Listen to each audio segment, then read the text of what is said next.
Eddie Howe has admitted the saga involving Alexander Isak tested his Newcastle United players. The 25-year-old joined Liverpool on deadline day for a British record transfer fee and has signed a 6-year deal with the Reds. Isak's switch to Anfield brought an end to a long drawn-out saga that had lasted 55 days. The Sweden international effectively went on strike and also issued a damning statement in which he said his relationship with the club was over.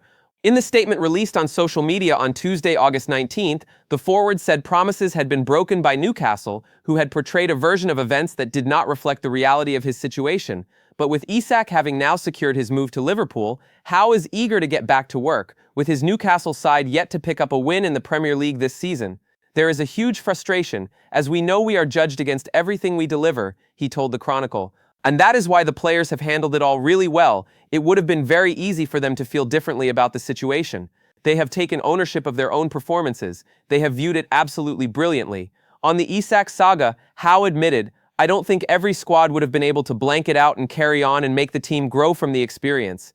That is always the challenge. We have to be better for what happened and not succumb to it. That is the challenge ahead now." Isak joined Newcastle in a £60 million move from Real Sociedad in 2022 and scored 27 goals in 42 appearances across all competitions last season. But with him gone, Newcastle have added to their attacking options over the summer window, with Nick Woltemade and Yoane Wissa joining the club.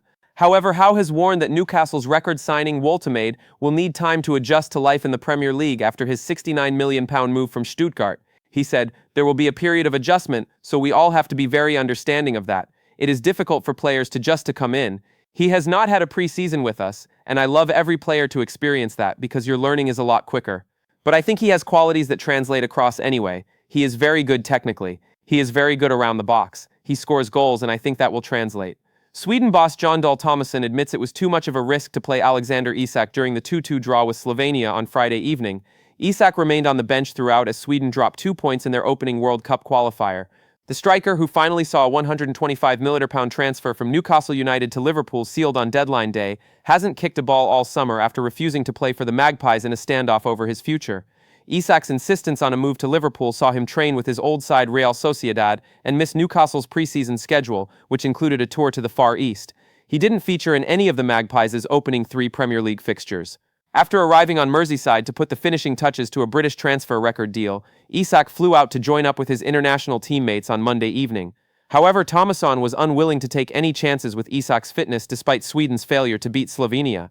Isak could feature against Kosovo in Sweden's next match on Monday evening. He said, "We would love to play him, everyone would. But after 3 training sessions with the group and no proper training all summer, the risk is a little too great. He could be a game changer against Kosovo, I believe. But we have to do the right things with him in the long and short term." Liverpool will hope Isak returns to Merseyside fit and ready to make his debut as they travel to Burnley next weekend before hosting Atletico Madrid in their Champions League group stage opener. Liverpool fans will have to wait to see the best of Alexander Isak, with Sweden manager Jon Dahl Tomasson laying bare the reality of his current fitness level. The Reds ended a bitter summer transfer window saga when they completed the £125 million signing of Isak on deadline day. He was the headline addition of an extremely busy summer for Liverpool, who splashed £450 million on new players. Isak scored 27 times in all competitions for Newcastle last season and finished second behind Mohamed Salah in the race for the Premier League Golden Boot. And while he ultimately got his dream transfer to Liverpool, his methods have come at a cost. The 25-year-old went on strike at Newcastle, refusing to play for them until they granted his wish to leave. He was forced to train by himself and did not go on the Magpies' pre-season tour, leaving him well short of fitness. Isak was called up for Sweden's World Cup qualifiers in the international break, but was an unused substitute as they drew 2-2 with Slovenia on Friday night. Tomasson started Arsenal star Viktor Gyökeres up front alongside Newcastle's £55 million summer addition, Anthony Elanga, and explained afterwards that Isak was never an option. "We would have loved to play him, everyone would want it," the Sweden boss explained, but since he only had 3 training sessions and no pre-season and of course no match time, the risk was too great to use him today. Asked if Isak could play against Kosovo on Monday, Tomasson replied, hopefully, as a game changer, but we have to do the right things with him in the long and short term." His words echo those from Isak himself, who was open about his lack of sharpness after joining Liverpool. "Yeah, of course, I think that's the ambition," he told the club website when asked if he could be available to face Burnley after the international break. "However, I've had a tricky summer where I haven't played any games and I've had restricted training, so I think that's one to judge and to analyze where I am at and how much I am ready to give, but I certainly want to play as soon as possible." Asked what he could improve, he added, "Everything. I think I have a lot to give. I think I have a lot to improve. I'm a striker, but I always want to give as much as possible to the team, mainly goals, but much more than that as well. So yeah, everything. Liverpool have won all 3 of their Premier League games this season, beating Bournemouth, Newcastle and Arsenal. But their performances have left a lot to be desired, and Slot will hope that the arrival of Isak'S can make a difference when they return to action against Burnley on Sunday, September 14 at Turf Moor. Alexander Isak'S is about to come under new levels of scrutiny, not just because he's the British transfer record signing or Liverpool's new No. 9, but because of his behavior this summer to force the move to Anfield. There will be plenty wanting and wishing him to fail. That's not just angry Newcastle fans either. There will be a lot of bad will against the Sweden striker for how he went about getting his transfer. That means every mistake and mishap will be investigated, highlighted and turned into a social media clip. When you're a £125 million player, that comes with the territory. Isak'S will have known that, but he obviously backs himself. Now let's see if he can deliver. Both him and Yoane Wissa have acted poorly this summer to get their way. There is no question about that. But let's not feel too sorry for football clubs, eh? Let's not hold them all up to be high and mighty. Newcastle would be the perfect example. Rightly angry that Isak'S wanted out, yet happy to take Wissa, who was not playing for Brentford. What about how Manchester United treated Rasmus Højlund as well? Now the Danish striker has not lived up to expectations at Old Trafford, and his form last season put him at risk of being replaced this summer. But it wasn't his fault that the club overpaid for him and ignored advice from their previous manager that Højlund should be brought in as backup with a more senior striker ahead of him. Højlund didn't want to leave United. It was his dream to play for the club.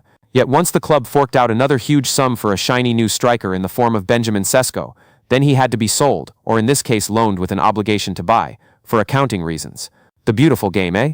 United will get a good chunk of their outlay on Højlund back as he has come nowhere close to hitting the targets to trigger the add-ons in what they agreed with Atalanta.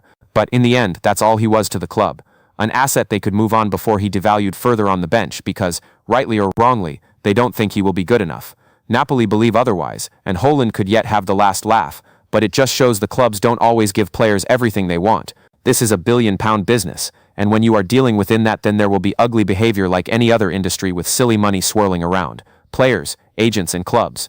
There are no angels when it comes to the transfer window. Manchester United have gambled on the future of their manager Ruben Amorim by signing Sen Lammens over Emi Martinez. The Belgium keeper brought in on deadline day is 23 but with limited senior experience. His stats show someone who could be a world-class keeper in the future. But Amorim has no time for could. He needs now and guaranteed. As discussed, the United boss won't be afforded the luxury there is at other clubs to rebuild away from the spotlight.